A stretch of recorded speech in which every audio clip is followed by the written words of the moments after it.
Squad, 50 counts.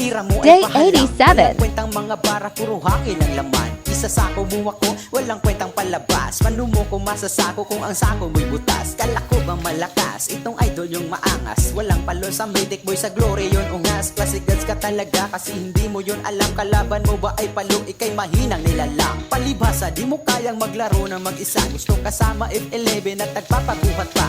Mahina wifi namin at listol di sa galaw. Malakas ang wifi, bularo na may walang galaw. Kasi galawang pambata, toto'y mahina. Di ba ba nakaisa, ikitang kita sa mata. Bulag ka ba o di ba? Sobrang sakit pakinggan. Yung para pinipilit mo na lang makipaglaban. Para di mapahiya at para di ka masapawan. Sabi ko naman di ba yung tira mo pakilaliman. Mag-isip ka naman, isipin mo ito ngayon. May riban kang ginawa, bakit ikaw pa yung baon? Hinahamon niya ako sa tso, sige ba pala? Tudurugin lang kita kahit lakas di isagad. Ang mabilisan lang agad at sa akin ay lasmag. Ang matalo mo ako, boy wag ka nang maghangad.